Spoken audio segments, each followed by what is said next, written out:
हैन गाइस बुढाहरु चाहिँ एकदम खेलिरहेको छ हैन पहिला हामी पनि यसरी खेल्दा हुन्थे क्लास स्टार्ट हुनुभन्दा अगाडि हैन गाइस अहिले त सायद यस ड्युटीतिर कुद्यो बस्यो खेल्नु म्यापको कति भइसक्यो नि गाइस गाह्रो छ सो गाइस अहिले चाहिँ ड्युटीतिर लाग्यो हुँदैछ र हैन जाडो भनेपछि चाहिँ यस्तो हुन थालिसक्यो त्यही भएर चाहिँ हैन यहाँ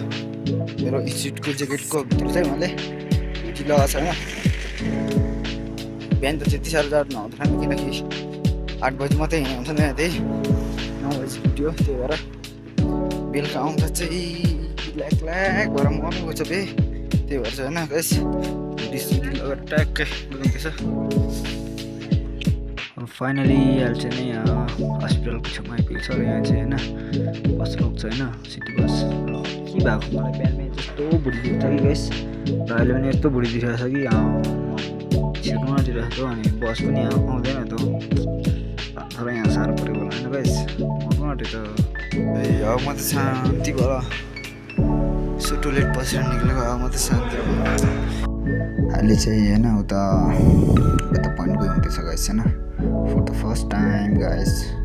र सानो अहिले उता पोइन्टमा पनि आइपुगेको छ हैन म चाहिँ फर्स्ट टाइम आइपुगेको कहिले आइपुगेको थिइनँ र गुटीतिर लान्छु भनेर त्यही भएर आज चाहिँ त्यति काम थिएन र बरुलो एउटा काम थियो त्यो बुक गरेर चाहिँ आएको छौँ हामी हैन यहाँ हल्कासँग मेरो चाहिँ फेरि अक्सर गयो हुन्छ हैन गाइस सिन चाहिँ एकदम देख्दै रहेछ हैन हेर्न सक्नुहुन्छ गाइस हैन यहाँनिर हल्कासँग मेरो चाहिँ फेरि फर्केर जानुपर्ने हुन्छ गाइस हैन यहाँ चाहिँ दिसुपरले पुरै काम गरिरहेको छन् के बनाउँदै रहेछ र यहाँ बुद्ध पनि यताउता पनि पुरै बनाउँदै रहेछ र अहिले चाहिँ फर्केर गइँदैछ वर्कसपतिर हैन गाइस र यहाँले चाहिँ छुट्टी भएर पनि सिटी बसमा गइँदैछ हैन गाइस